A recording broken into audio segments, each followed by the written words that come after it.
And here we go. Welcome to the Good Performance Podcast. Otto Zaccardo, joined by Troy Schall, Brandon Jenner. We have a very special guest. I'll let Brandon introduce him.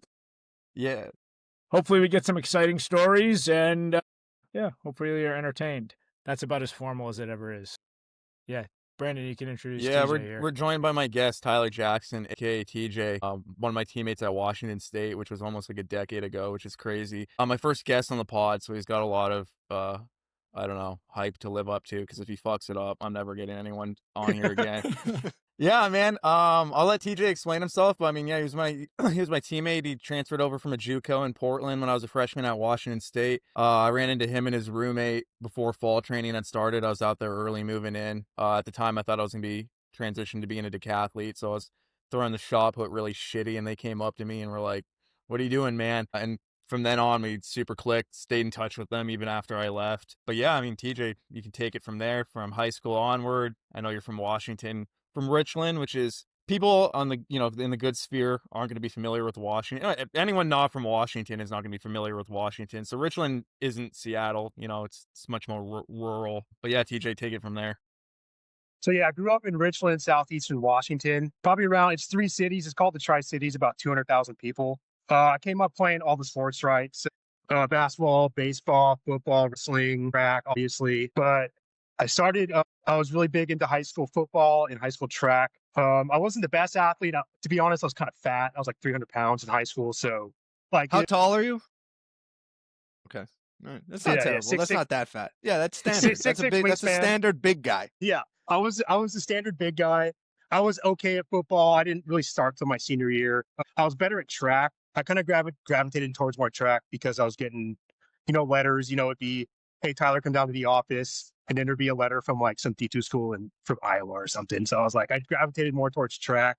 I did okay. I'd never made state, but I had like a drive, right? I had a drive. I wanted to continue doing track because I was getting those letters, right? I was feeling good about myself. It was kind of my identity in high school. And my senior year, I remember my coach came up to me and he was like, "What do you want to do? Like, do you want to do track in college?" I was like, "Yeah, sure. Yeah, I would love to do that." A little bit more background. My family, like my dad's an electrician. My mom's a stay-at-home mom. So they weren't really big on like going to college. I thought I was going to just be an electrician like my dad. So I was talking to Eastern Washington, which is like a FCF school in north of me by 2 hours. I was talking to Spokane Falls Community College and Mount Hood Community College. I had like 3 options. To be honest, if I could do it all over again, I probably wouldn't go to Mount Hood. But my high school track coach, his son was going there. So he kind of pushed me towards Mount Hood. Probably Spokane Falls was like the powerhouse in the Northwest Athletic Conference League for community college. So I was thinking about going there. Then my coach pushed me towards Mount Hood. Then for JuCo, or community college, whatever you want to call it, they have scholarships. So I was on like 12 credits a quarter. So all I had to pay was housing, which my rent was like $300 a month. And then, any extra credits over 12 I had to pay. So it wasn't a ton out of pocket. So that's why I chose that over walking on in Eastern Washington. It was just way cheaper, right? My parents were paying for my college, didn't get like whatever the money from the government, right? So yeah, that's how I chose Mount Hood. I kind of got pushed towards it from my high school coach. I was like, yeah, okay, your son's going there. It's probably good for me. Then I got there, right? And I realized it's nothing like I thought it would be. There was no strength coach. So I kind of had to just like research stuff on my own. Have you guys ever heard of Juggernaut? The Juggernaut program? Yes. Loosely, yeah. It's basically, it's 4 days a week. It's lower upper. So 4 days a week of lower upper. And instead of deadlifts, I would just do power cleans for the reps. So I was doing like sets of 8 on power cleans instead of doing deadlifts. So I did that for my first year, and I literally had no idea what I was doing. Like in the weight room, sometimes it would be closed after practice. Like our head coach would just go home and just wouldn't open up the weight room. So I would just like, what do I do now? So I would just do like hops on the stairs, right? So it was like trial by fire. But I looking back now, I kind of realized I had a drive because I just wanted to be really good at throwing, right? I threw the shot put and discus. I wanted to be really, really good. I wanted to go Division I after my 2 years were up at community college. So I just every day I showed up and I just worked like as hard as I could with all the knowledge I had, which wasn't much. But the first year was definitely like, okay, this isn't that serious, because the track, like you had to sign up for it as a class. Like, so you would have people who had never thrown before, like being with me. A lot of this is new to me, by the way. I've heard some of the stories. It's so good. I don't know this is a class, but keep it going. I'm learning a lot. I also just am chuckling to myself because what was the name of the college again? It's Mount Hood. Mount Hood Community College. TJ, do you remember that? Do you remember this? I remember this so distinctly in the locker room. Do you remember Javin? He was like this triple jumper from like Seattle or something. Yeah. And like he overheard TJ one time. He's like, "You went to Mount Hood?" He's like, "I'll be repping that shit every day." He was like, I can't say the word, but he was like, "I'll be saying I'm from Mount Hood." Yeah, friend. You friend up from Mount Hood, friend. And honestly, so my grandpa lived in Portland for like, my whole kid life. So we would go to Portland and stop by the strip mall. The college was literally a mile from this strip mall. And I had never heard of the college until my coach mentioned it my senior year. So it was that small. Like I had no idea what I was doing. Getting back to the like the structure of practices, it was like every day at 4:30, everyone just practiced together. So some days I wouldn't be getting like coaching from my coach. There would be like 5 people there who had never thrown before. And I'd be like, "Hey guys, can I just get more reps?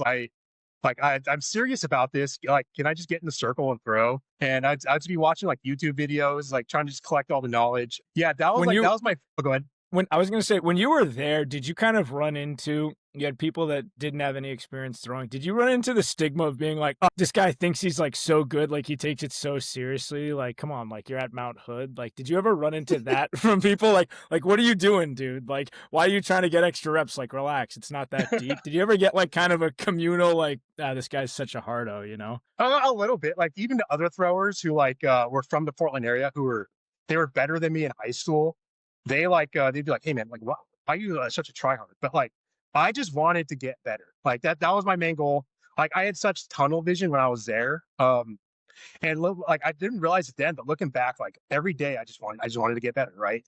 So I would just do my thing, and my thing was I would just wanted to get as many reps as possible. I'd probably throw the shot put or discus 120 times in a practice, which is like not good. It's not standard procedure, right? You should probably doing it like 30 full throws. So I was probably taking 120, and then when the weight room was open, I would just go in the weight room and lift for 2 hours, like just heavy as possible. I was just squatting probably like 5 sets of 3 or something at like 455 or 425 or something like that. Just pushing it as hard as I can, not doing any like real warm-ups or I don't know, preventative maintenance on my body. Just like, can I just lift as much weight as possible? So that was my first year. And I actually did pretty well my first year. That's how I started like getting more, I don't know, like views from college. Like a lot of colleges were starting to email me after my freshman year because I got second in shot put at conference and then 4th in discus at conference. People here in the track, I threw like 47 feet into shot and then 45 in the disc my freshman year, which is not great, but like what was that compared? What was that compared to your high school throws? Like where was that big jump kind of, or was it all kind of steady progress as you just kind of kept grinding? So high school, the implements are lighter. Discus is 1.6 kilos. I don't know what that is, like 3 pounds or something, 3.5 pounds. And then the college discus is 2 kilos, so 4.4 pounds. So I threw the high school disc 155, 156. And then that year I threw the 2K 144, which is a 10-foot drop off, which isn't bad, 11 feet or whatever. Like for reference, my senior year at WSU, the California State record holder was a freshman at UW.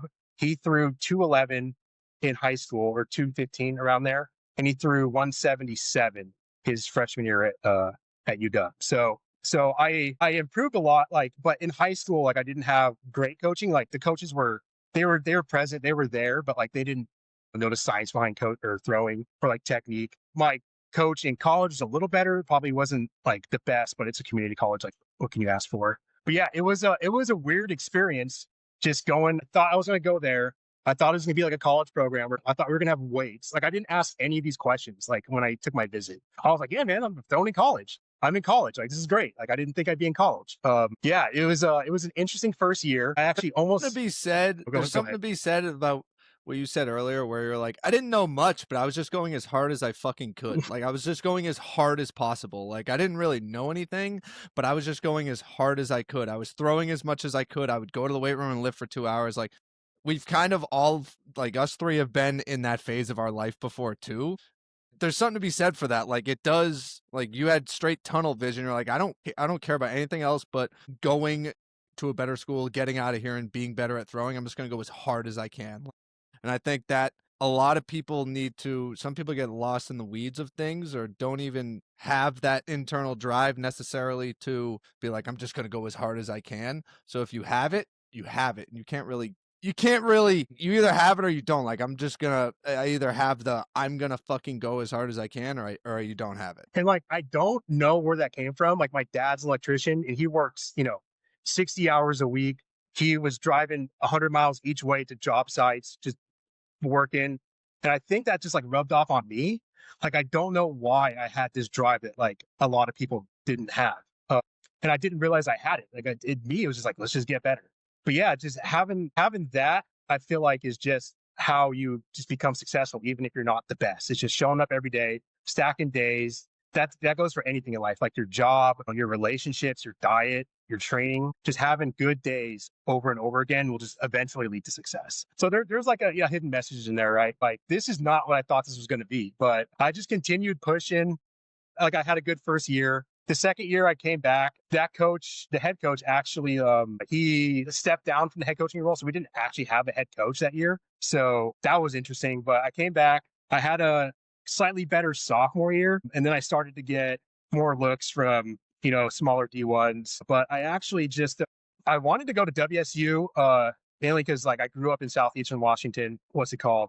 WSU's in Southeastern Washington. I live like an hour and a half from there. So I just sent an email. I'm like, hey, Julie, the throws coach there, here are my marks. Like, can I walk on? And she was like, yeah. And then I was talking to like Sacramento State, the Portland State or something. I did the math and it'd just be cheaper to walk on to an in-state college in Washington. I just decided to walk on at WSU. I didn't know this, but I was not a preferred walk-on. I was an unpreferred walk-on. So everyone was getting their gear the first day. And I walk up to the gear window and I was like, okay, can I get my gear now? And I get one t-shirt. Yeah. I was like, where's the rest of my gear? and then the poor lady, thinking about it now, the poor lady at the window was like, oh, you're a tryout. And I was like, I'm a what? So yeah, I had to prove like my worth. Again, it wasn't anything super crazy. Like, I just continued doing what I was doing from Mount Hood. And yeah, I eventually just got a spot, and that's how I kind of made my way onto the WSU track team. Yeah, that shit sucked, dude. I remember that too, because I won't go into my story. We can say that for another time, but like, I kind of had a similar thing where I like came in, I thought I was like a preferred walk on, and then I remember like it was literally before practice even started, and we got the gear, and like when you were like a tryout walk on, you got and like obviously like you guys know how it is, like the weight room and practice super strict about the attire, like you have to wear the issued stuff, so you have one pair of fucking clothes, and it's like you were like washing it every single day, like bringing it back the next day. And I've told this story before. I don't know if you remember this, TJ. Like, I went in one time and I was wearing like black shorts, like super neutral colored, and it was Jamie, and the strength coach just goes ballistic on me. I like came back to the locker room and I was like, can someone like lend me some shorts? And I remember like this was like a radicalizing moment. I'm not gonna say who it was, but I remember like one of the older sprinters just stared at me and just started laughing, and I had to wear Wyatt's like double XL shorts that were like down to my like ankles. It was so bad, but go ahead, keep going. Yeah. What was I going to say? And then like you're trying to flex like around school that you're on the track team, right? So I would wear that shirt they gave me to class, and then I would just wear it to practice, and I would wash it that night. I would wear it to class again, just like, yeah, I swear I'm on the track team. Like, here's my shirt. Like, but like eventually, maybe after a month, she was like, okay, this guy's like has potential. Let's just put him on the team. So I got all my gear then. But yeah, at my time at WSU, I worked my way up. I was a shot disc guy.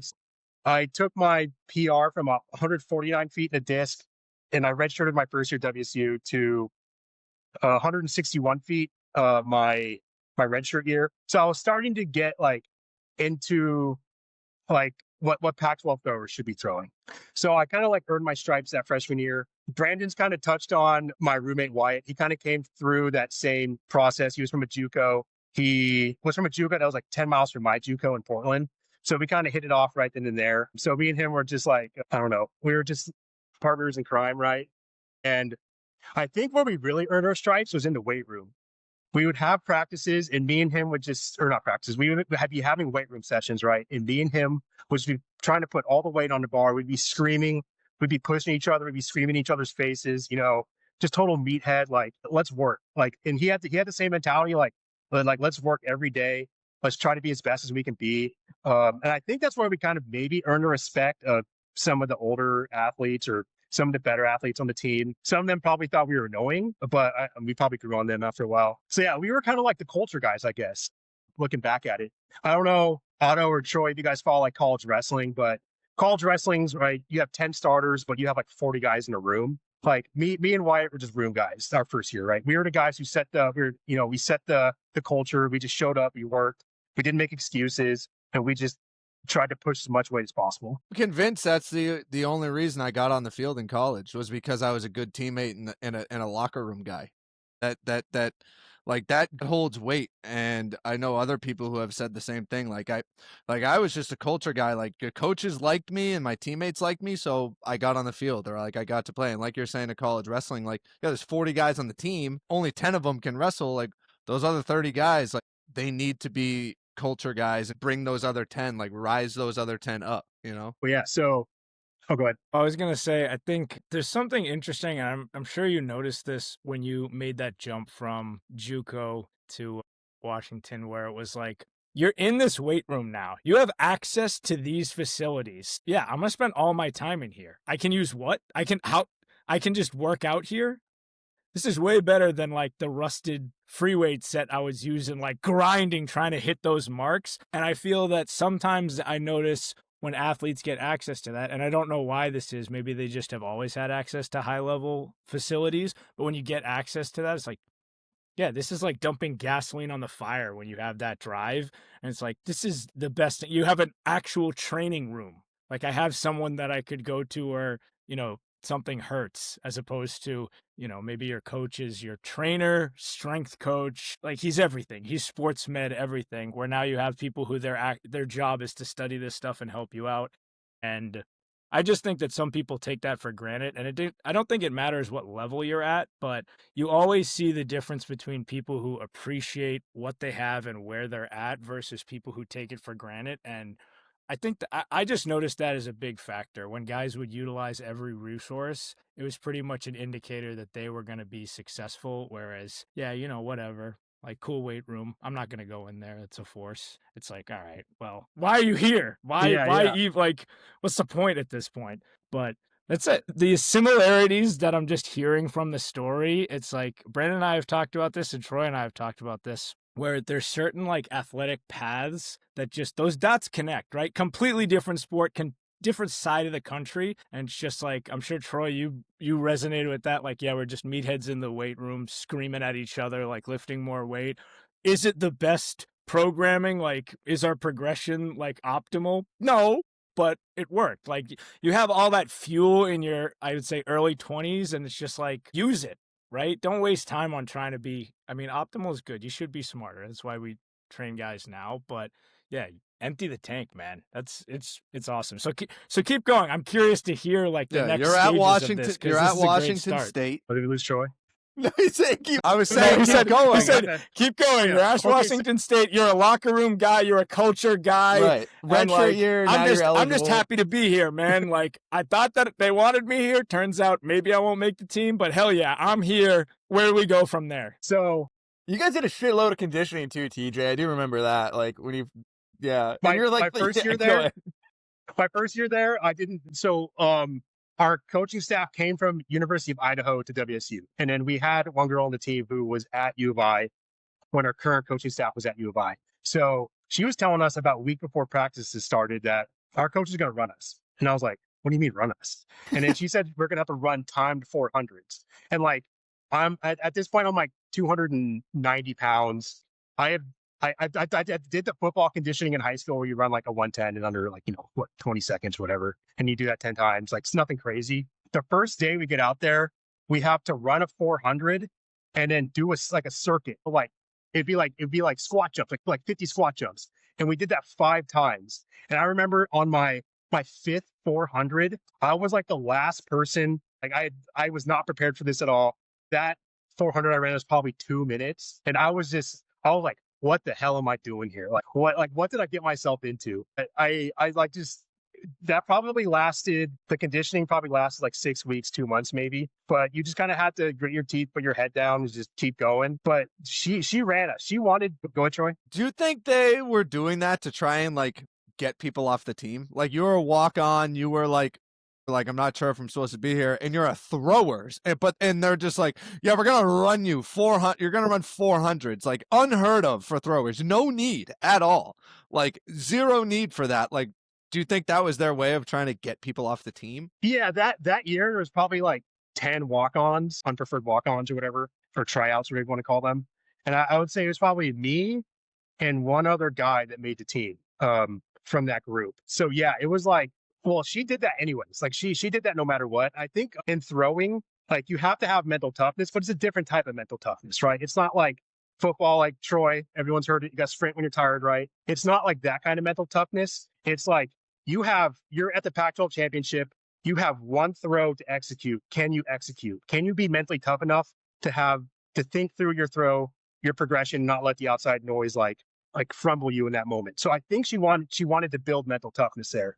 And in track, not some of us played other sports in high school, but a lot of people specialize in track through high school to end up at the D1 level. So I think it's kind of like a lot of people didn't have that mental toughness from other sports. Like, right, you were the 3-time state champ. No one in your state like got close to your marks. You'd be winning state by 30 feet. So it's like you've never felt that like pressure or that anxiety, and having to go through that conditioning, I think, was her way of building that mental toughness in us. It's actually pretty good coaching, frankly, especially considering like if you are aware of where the type of athletes you're getting and what maybe they didn't come through the same adversity in their athletic careers kind of thing, where it's like, let's build this in so at least they can handle it if they ever run into it. Because I assume that, in college track, that's quite a bit different than smoking everybody by seconds or tens of meters and whatever. Pretty smart. Yeah. So my time at Washington State, my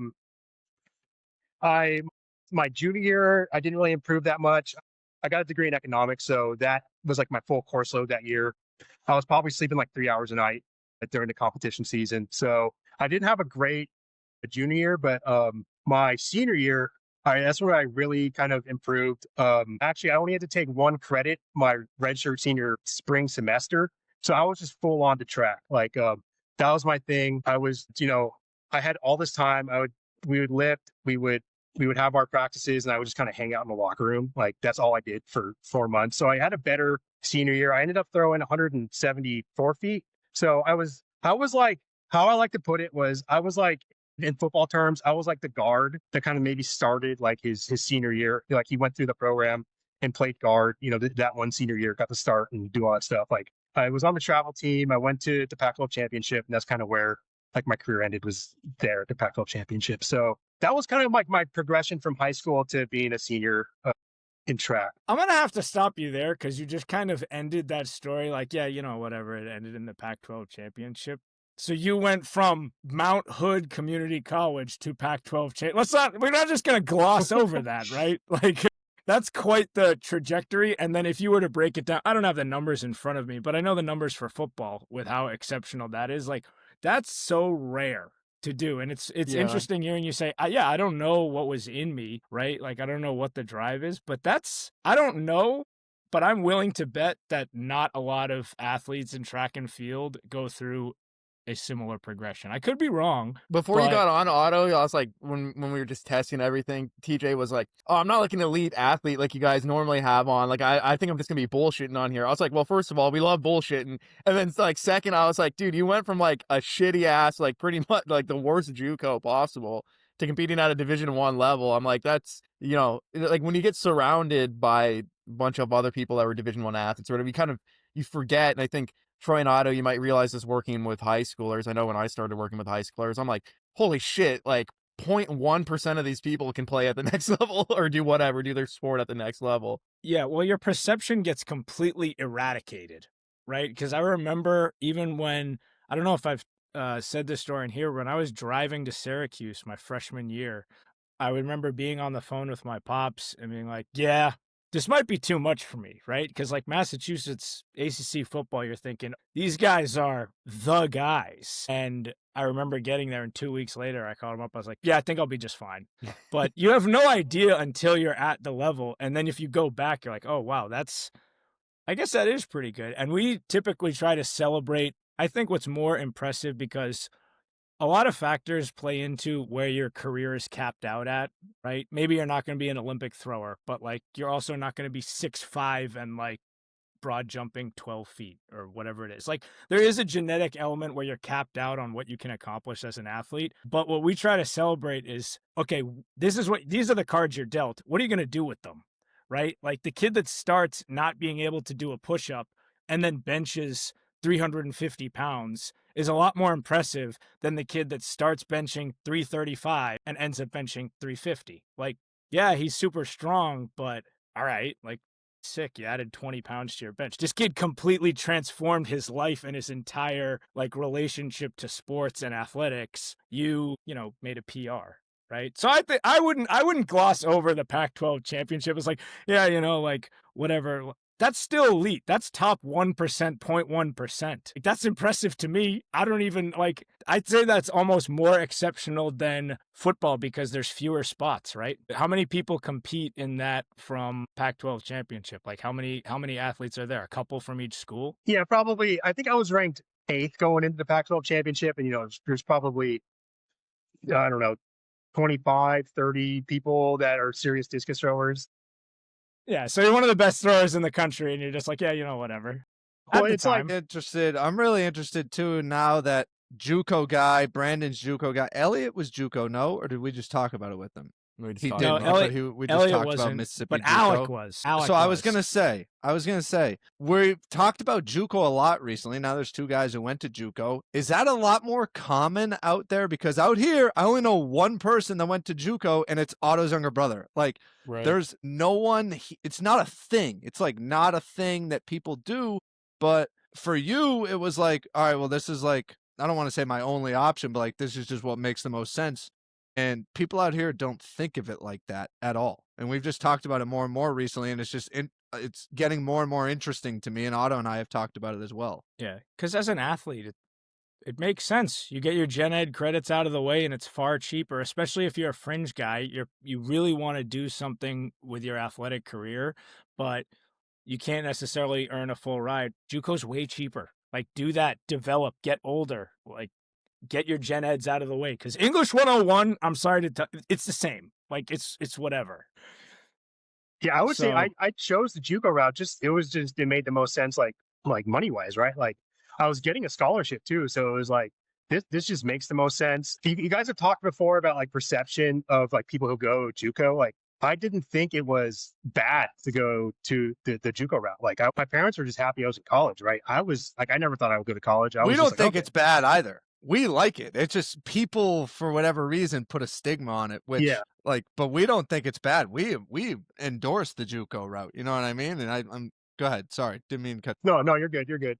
It's just I didn't have that stigma around going JUCO. It's like I just want to continue my track career. I love doing track. If you're out there and you're like, hey, do I go JUCO? Do I go to this D2 school? Like I just like take my example and learn from my mistakes. Like just do your own research. Like figure out what school, figure out their training program, talk to athletes at that school. Because I remember there was a girl from my high school who, again, our head coach was pushing her to go to Mount Hood, and she could have gone to a bunch of D1 schools, right? Like been a walk on at some D1 schools. And I told her, I was like, Mount Hood's probably not the place for you. Just from my experience, just from my first year realizing that this wasn't like a super serious program. So do what makes the most sense to you. And she ended up walking on at Eastern Washington, I think, or maybe she got like a scholarship or something. I forget what happened. But if you like do your own research and figure out a JUCO that's serious, that like has all the resources to make you better, like by all means, go there. You'll get a scholarship too. Maybe you won't get a scholarship at a D2 or a D1, but you'll get your school kind of paid for, right? You'll get credits paid for. You still have to pay for housing, but like along those lines, you're also a big fish in a small pond. I would say like at JuCo, I was like one of the people, right? I was like the team MVP or some whatever award they give at the end of the year, right? So I was like the team MVP. I got to, I don't know, go through being the guy, and that kind of gave me confidence going into WSU. It's like, okay, I was a guy there. I can be the best person I can be at WSU. Like I can just put in the work and I can be the guy at WSU. And it really helped me build my confidence being the dude like in the conference at WSU, or not at WSU, sorry, in JuCo. Going to WSU to I can improve. I can just keep improving, and just keep going. But I want to circle back, Otto. You mentioned something about using resources. So at Mount Hood, we had a hurdler pull his hamstring my sophomore year, and our physio person, whatever, the person who ran the training room, she actually got fired for sleeping with one of the baseball players or something. So we didn't have someone to go to if you got injured. So this poor guy had to go to urgent care to like with a pulled hamstring, and I don't think he ended up competing ever again. So do your research when you lost through the cracks. It's good advice to say do your own research. We've also found that like you're telling athletes that are 18, 19, 20 to do their own due diligence on like their entire future, or at least the next 5 years, and the skills aren't there. No, like a lot of time. That's what we try to do. Is there?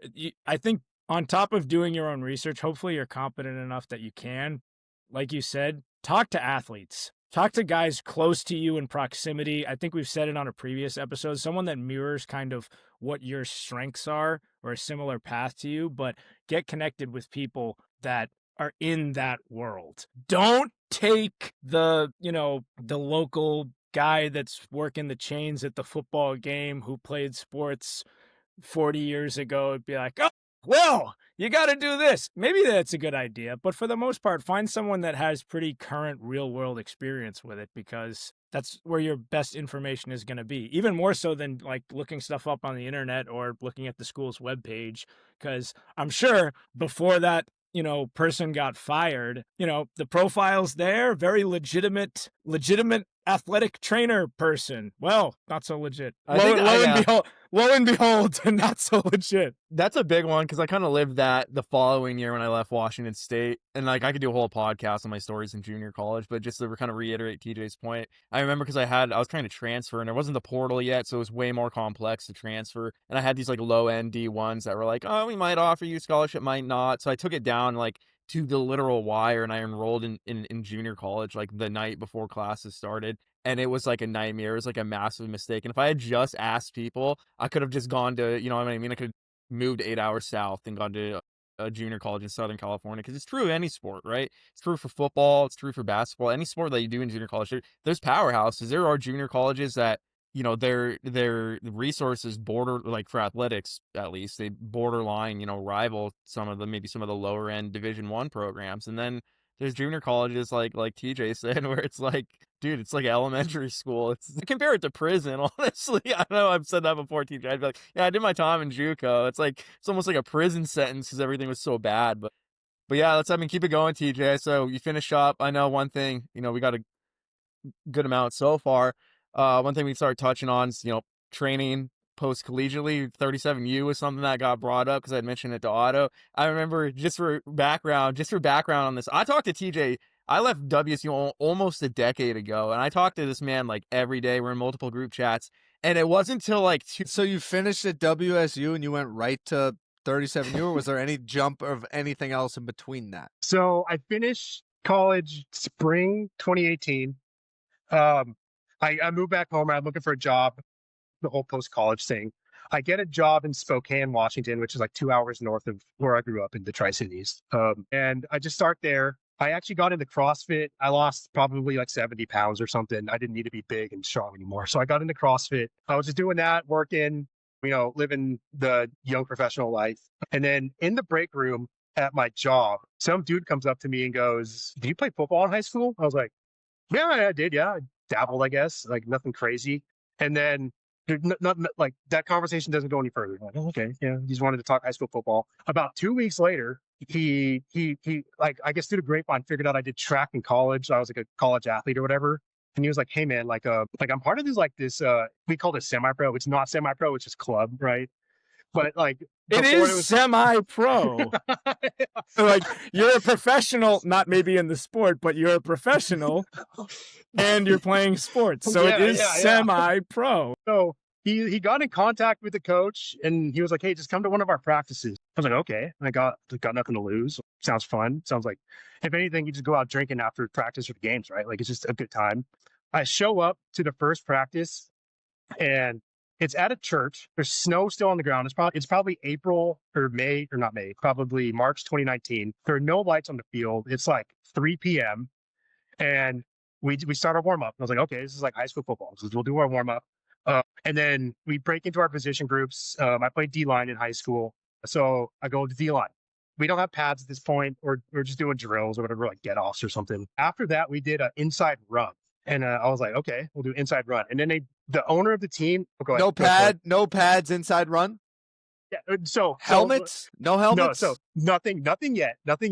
The owner of the team pulls up in a truck and has pads in the back of his truck and helmets, like, shoulder pads and helmets. It's kind of ridiculous thinking back, but he hands them out, and I have a big head, right? Like, I'm a 7 7/8 half, right? So none of the helmets fit me. So we were doing inside run, and it was like, okay, guys, don't go hard. Some of us don't have all the pads. Like, I didn't have a helmet.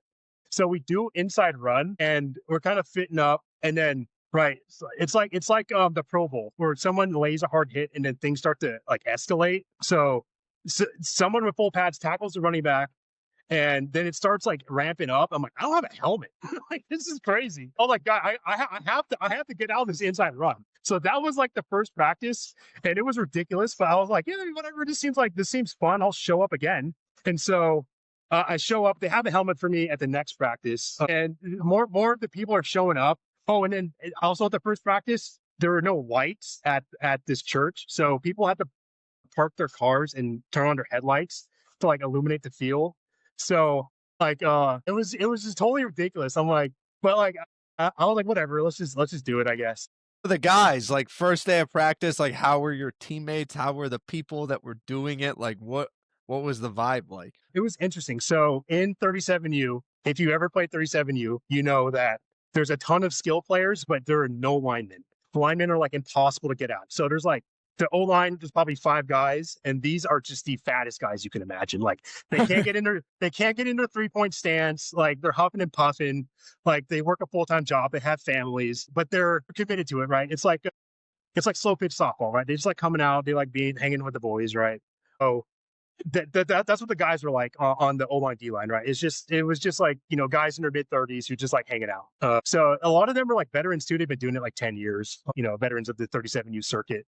Hell yeah. Like, like, it's hard to explain. Like, these guys can't get in their 3-point stance. It's ridiculous, right? So there's a big push to recruit like O-line, D-line guys. After a couple of weeks, everyone puts out their flyers, right? Gets people to join. And then we had a padded practice probably 2 weeks later, just on a random Saturday at the same spot, but it's not 3 p.m. We decided to have practice at 12 so we could have the sunlight, right? So that was like the first full contact practice. And like, I hadn't played football since 2019. So I graduated in 2013. So my last high school football season was 2012. So it's been 7 years since I even thought about football, right? So we do the thing. We have pads now. We do our position groups. Like, the drills are like 3 get-offs, and then all the guys are just standing around bullshitting, right? So we get together, we have a team period, and we just had a full contact team period. And I realized, like, I could just be like the team MVP on D-line, because like no one knew how to block on the O-line, right? Like, we had a guy who was like, our best lineman was like this strong man, right? Like, he had super good stats on paper, but like, he just couldn't move his feet. And that's like, anyone who's played football know, like, as a lineman, you got to move your feet, right? And there's enough guys for 11 on D, 11 on O, like full on team period. Yeah. So like, well, you guys had a lot of skill players, right? Because like you were saying, there are like lots of like, because I've like kind of seen some of the roster. There are like a lot of guys who trickled down, like, like it said, like Otto, at least, you're an elite athlete. So there's like bobsled as a pipeline. There's these other post-collegiate options, jiu-jitsu. There are like some guys, these skill position guys, and they don't know what to do, and they trickle down, right? Like there are like D1 corners and Oh receivers yeah. and stuff that trickle down. But go ahead. Yeah, all like the skill guys, we had like probably 5 dudes who played D1, like serious D1 that got playing time. So like we had good skill position, like we had good receivers, we had good linebackers, good safeties, good DBs, but it's just a lot. Like no one wants in their free time to go in and just fight other men, right? Like there's that pool of people who want to do that is it's very small. So like our team, we had 60 guys on the team, and like we had a ton of like skill players, like really good skill players, but it was just like trying to get the O line, D line with people who could like physically do it. Like that was tough. So yeah, the first padded practice, the real first padded practice, like I was like, oh, I could just like, this is fun. Like it's like I'm a senior playing on freshman football. Like I could just get through the line, right? Like I get off, like no one can get their hands on me. Like and then another interesting thing is like we would run sprints, and all the D1 guys like had like stopped sprinting. Like they would just lift the weights. Like none of them did like athletic things anymore. So, like I was never really a super fast guy. I probably had like a 5'2" 40, right? But like we would run sprints at the end, and I would be finishing in like the top 5 or 6 as the nose guard. So it's like that's the kind of thing like it was. So yeah, that's like the first couple weeks. And like Brandon said, like guys fall through the cracks. Like there were guys who were super passionate about like this. Like they wanted to win the league. Like we had a team group chat, and there would be nights where there would be 50 messages of guys just spilling their emotions in the group chat. Like, guys, we got to show up. We got to win this league. Like, what are you guys doing? Like, I remember once, like I had to go somewhere and I couldn't be at practice. I was getting chewed out in the group chat. My guys, like, I don't know what to say. I got shit going on. Like, I can't just give up a Saturday like every weekend for the next 6 months. Are you mean to tell me that this team doesn't mean that much to you? This isn't the most important thing in your life? Yeah, exactly. There were probably 15 dudes who they thought they were going to get the film out. They were going to go to like an indoor league, and they're going to work their way up and be professional athletes. Like, more power to them, right? That can happen. Like it's not out of the realm of possibility. Well, if you can't get into your stance, I mean. So it's like there's a ton of personalities. Honestly, I felt like there were vets, right? Like 10-year vets. Like there was like, I feel like this is kind of like, it kind of mirrored maybe an NFL locker room in a way where like there was a hierarchy of dudes. Like there were the leaders, there were the dudes who show up, like you would listen to them. And then there were like the new guys like me who would just kind of try and fit in, earn your stripes, right? But so we haven't had our first game yet. I'll get back to the whole, I don't know, story of 37U, my one season. We get into the season. So we have our first game. It's 6 hours away in the town south of Seattle. We thought we were going to be really good. So the league the year before, there was a team in Wenatchee, which is like, if you're familiar with Washington, it's like in between Seattle and Spokane. That team dissolved, and all the good players went to the team I was on, the Spokane Wolfpack, right? So we had dudes. We thought we were going to run the league. We go down to the first game. We didn't really have a quarterback. So we had this dude. We had like 3 quarterbacks, but none of them were really that good. So the first quarterback, he played a quarter. He had a crash out. He left. He left the sideline and he drove home after the first quarter because he got pulled, right? Because he was like 1 for 6 for 7 yards and taking like 5 sacks, right? Because our O-line can't block. And so he leaves. He has an emotional crash out. And then I was like, what's going to happen? And so we had a dude who played D-end who was a quarterback like 10 years ago. He goes in at quarterback. He is like, I don't know what to do. Like, I haven't practiced quarterback in 10 years. So he doesn't do that well. And at halftime, we make a switch to some kid who is 19. He played quarterback in high school. He's on the team. He goes in, he does okay. But we end up losing this game. Our first game, like everyone thought we were going to run the table. Like we had a lot of talent, and we ended up losing this game like 19-12 or something like that. Right. So that's when like everyone was turning out. We had 60 people on the team. The next week we had a home game. So we had 60 people on the team still, we win the game. A big thing at 37U is travel. So if you go somewhere, like half the team doesn't go, right? Because people just don't want to go. So we were like, so the 60 roster gets cut down to like a 20 roster. Yeah, we got an away game. We got 20 guys. And so we we go down, and so we win our second game. We go back to Seattle for a third game. Like half the team's there now. We're playing a team from Seattle that has dudes everywhere except for O-line, D-line, right? That's the thing. So no one has an O-line, D-line. We're warming up, and then the center, who's a strongman, comes in and goes, "I got beers for us." I'm like, "What?" It's like, "Yeah, we're playing semi-pro, man. Like, I drink 2 beers in the locker room before the game, and I go to warm-ups, and I am sweating. I have never done that before. I've never drank and then done a physical activity. So I am sweating, and I had to tap myself out of warm-up. So I was like, guys, I had too many beers in the locker room before this. So the game gets going. We're doing okay, but they're just better. We ended up losing 41-7 or something, because the biggest blowout I've ever played in football. I've been on the losing end of. In high school, we're always within a score. Right? Yeah, from there it kind of just devolved. Everyone stopped showing up. There's more drama in the group chat. Dudes aren't showing up. Dudes are getting on each other. We're having practices. We'd have practices on Wednesday during the season and games on the weekend. I just stopped showing up to the practices on Wednesday, and I just showed up to the games. But the last practice I went to, he had our running back. He was he's pretty good, right? He had D1 offers, but he didn't have the grade. So he played JuCo or something. And then he never made it out of the JuCo grind. He was pretty good, but this was a lot to him, right? So there was a super emotional blow up at practice, and practice just kind of ended. I was like, I'm just not going to show up to these anymore. I'd rather just go to my CrossFit class on Wednesdays. This is ridiculous. So there's this huge blow up. Our season doesn't really get off the ground. We end up 4-4, 3-4, or something like that. And then there's a playoff. I ended up not going to the playoff because I had to go to a wedding. So I didn't even play in the playoff game. Yeah, it was an experience. I didn't really talk about my on-field stuff. At that point, I was 225 pounds. And I played nose guard in high school. So that's kind of all I knew. So I was a 225 pound nose guard, and everyone else is 270, 280 plus. And I just had to mix it up with the 3 interior linemen who probably all total over 1,000 pounds, every game. But they're they can't move their feet. So I had a lot of tackles for loss when they would run the ball, but it was a lot of quick screens and stuff because the O-line sucked, or a lot of sweeps to the outside or something. It was very rudimentary football. But yeah, that was my experience with 37U. It's one of the best stories I've ever heard, frankly. It's so good. Didn't you, TJ, you didn't mention this, didn't you say that you guys had 3 super fans or something? They served as the training staff? Yeah. So when we'd be getting suited up for the game, we had a mascot, and he would be in the locker room with us. He was this 55-year-old dude. He was probably 5'5", 120 pounds. He'd be in the locker room.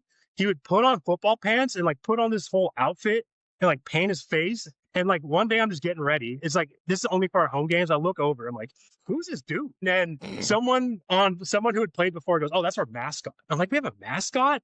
And then so we're running out the tunnel, and this dude is full bore, screaming war cries. He's ready to die for the cause. And I'm like, this is crazy. It's this was never that serious to me. I just thought it was fun just to get 10 tackles for loss every game.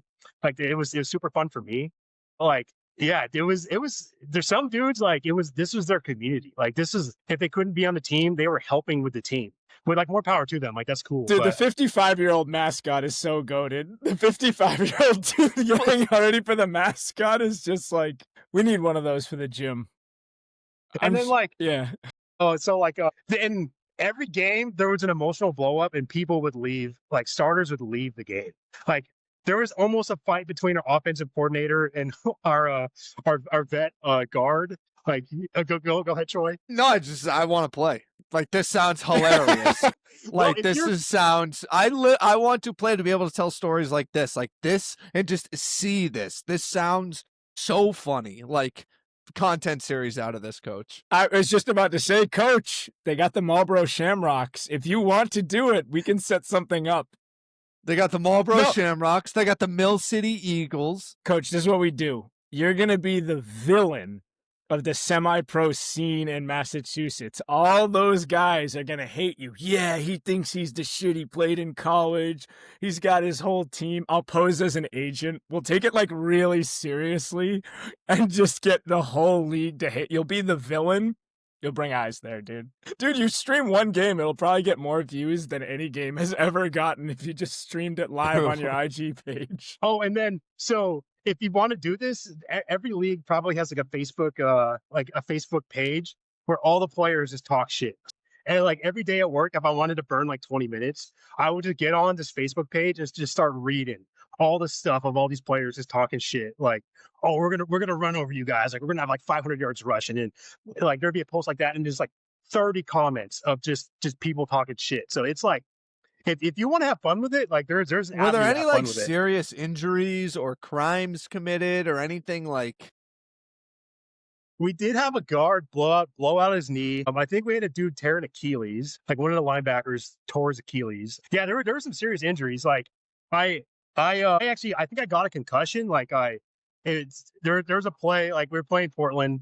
They ran to wing T. There was a play where I broke through the line, right? And then I get blindsided by a fullback. And I literally don't remember the next quarter after that. So it's not safe. Like I'm having this helmet probably from like the early 2000s. Like there's like it's not safe. But I can't believe people like do this like year over year for a decade. 10-year vets. Otto, you remember that clip I sent you? The 60-year-old blew out his knee. It was like a 37 U vet. Yeah, if I'm playing, you guys got to put me down if I'm still doing this in my 40s.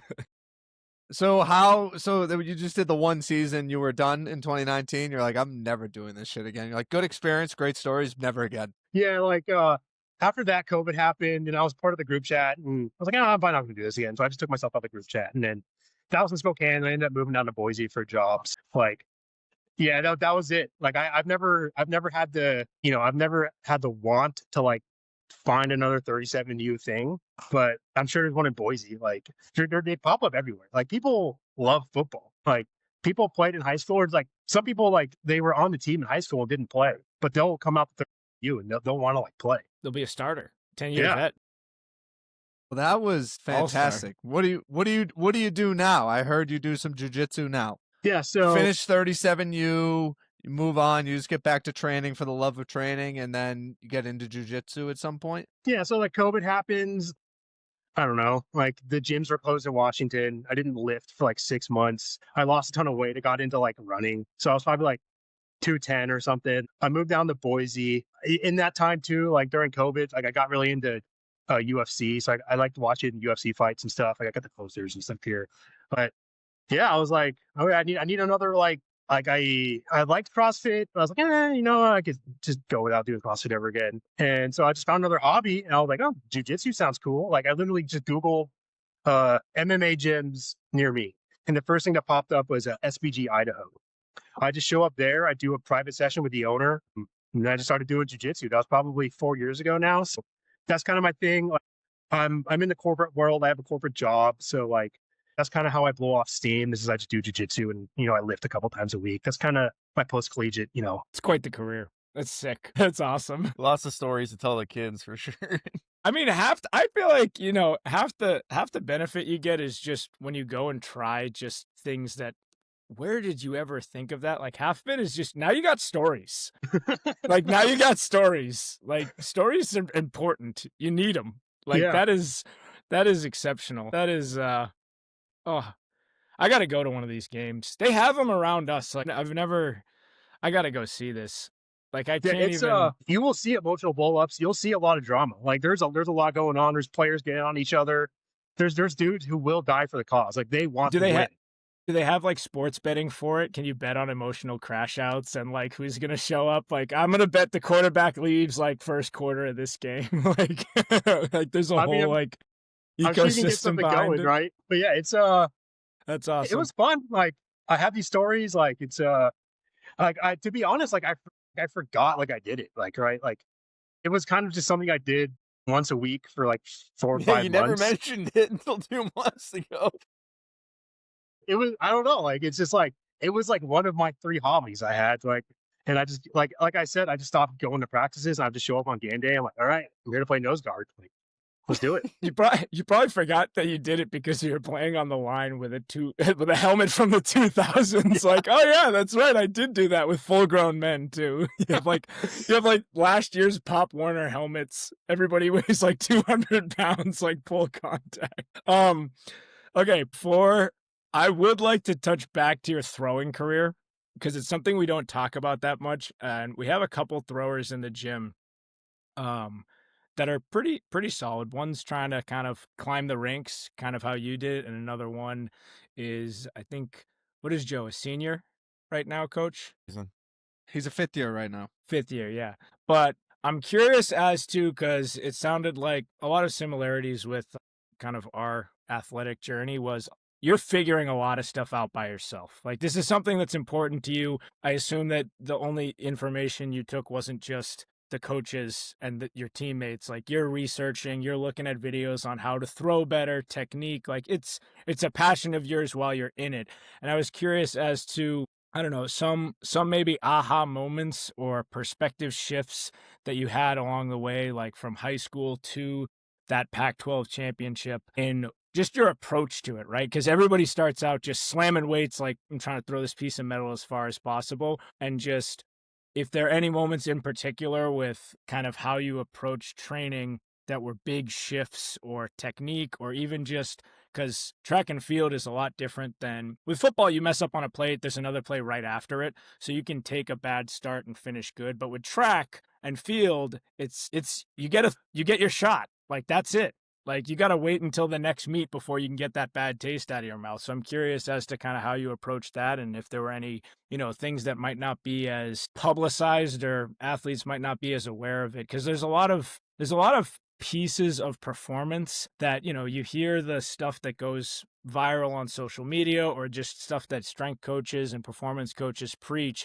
But then there's a lot of nuance to the little things that an athlete has to do or consider individually that I would argue is more important sometimes, that just doesn't get talked about or just people take it for granted. So I was curious if you had any of those kind of shifts in perception. Yeah, I had probably 2 aha moments. One of them I'll touch on is kind of the more broad, kind of everyone knows it now, but I was big into slamming heavyweights, right? Like, I just wanted to squat heavy. I wanted to bench heavy. I wanted to, clean heavy. One of my big aha moments kind of at the end of my sophomore year at Mount Hood and going into WSU was, throwing is a skill. Like, I have to get good at throwing. So I threw a lot of med balls, right, at the end of my time at Mount Hood, and then going into WSU, that a lot of that was programmed in. So throwing a lot of med balls, the throws is actually like a 2-meter sprint. So this might be kind of nuanced, but when you're coming out the back, it's a sprint. Like, you're sprinting off your left leg. So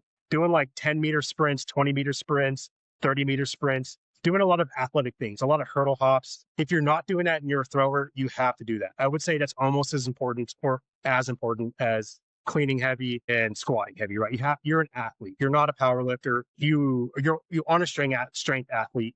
You are a thrower. A thrower sprints, right? You sprint out the back. So I would say, 2 or 3 times a week, get a med ball, do your warm up, get a good lather and grab a med ball, throw it as hard as you can against a wall, right?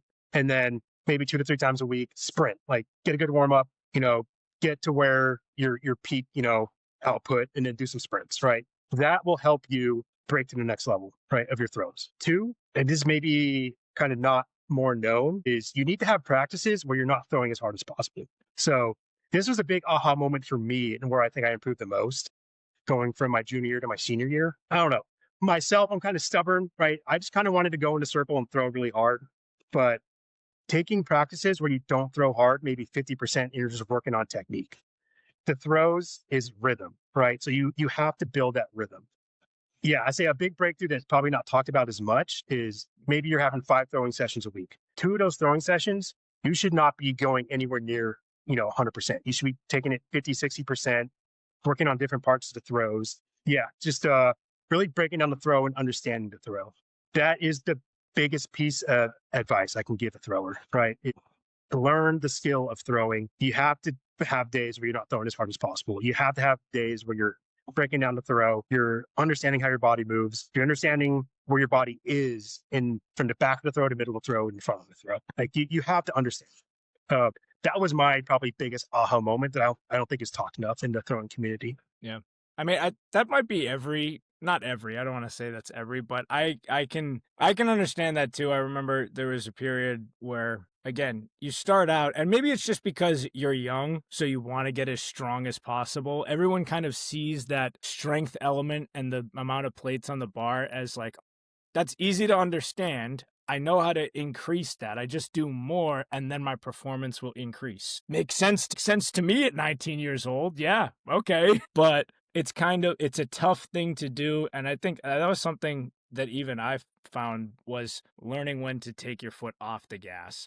But, and I talked to Brandon about this and Troy, it's really important when you have the drive. When it's not a chore to go in and lift as heavy as possible and train max effort for 2 hours, 5 days a week, when that's easy and that's fun, that's when you need to learn to take your foot off the gas. But I feel sometimes people will hear that, and the kid that doesn't like training is like, no, that's not optimal. Like, that's why I'm not training hard. It's yeah, but it has to be difficult for you, because if the hard part is training, then you need to be able to push yourself. And I think I guess that's where talking to people, coaches, and other athletes comes in, because you have to be pretty critical on yourself and understand where you are. Like, you were able to see, okay, I love pushing as hard as possible. I got to dial it back. Whereas we run into other athletes where their issue is not pushing it as hard as possible, right? Their issue is it's far too dialed back. It's not a priority. It doesn't matter. In which case, I would argue it's not really worth doing if you're not going to give it your all, because it is only a set period of time when you can compete at a high level. So, I don't know. Don't BS it. Sounds like you didn't. Yeah. Yeah, it's an awesome story. Thanks for coming on. That was great. This like a random anecdote. I don't know if you remember this. Like, kind of like I remember like having that drive in common, even though I was like a sprinter and I was completely different discipline. But like I remember I'd be at you and Wyatt's place when I was like a freshman, and it'd be like 3 a.m. on like a Saturday, and we would literally just watch like compilations of like Swedish throwers like training, and like I remember distinctly watching, like, Troy's posted this clip before, like people have probably seen it in the Sphere, where it was like JJ Watt, Brian Cushing, I think it was Connor Barwin or whatever, Tricep. just training. Yeah, tricep death. Yeah, like we would just watch like training compilations for hours and then try to replicate it. And I think that is kind of like a phase everyone has to go through. I think I think everyone on this call actually, went through it around the same time in completely different sports and disciplines. But My favorite training comp, like out of any athlete ever, any sport, my favorite guys to watch train, I think this was college or freshly out of college, was Ricky Bruce and Werner Right. Gunther. Like, watching the intent, more so Ricky because of his just unhinged nature. Like, he's doing, I don't even know the exercise, like a explosive RDL into a curl and then throwing the weight and screaming and walking out of the gym like that. Yeah, electric. You got to find love for the game and love for the work that is inevitable. And sometimes people just like to love the highlights, but that's been a commonality between a lot of athletes that we've talked to, is it's just fun screaming and throwing weights around while you still can. Oh yeah. Yeah. I will say, like, I was in love with the process. Like, after every practice, like, I couldn't wait till the next practice. I was like, this is what I need to improve on.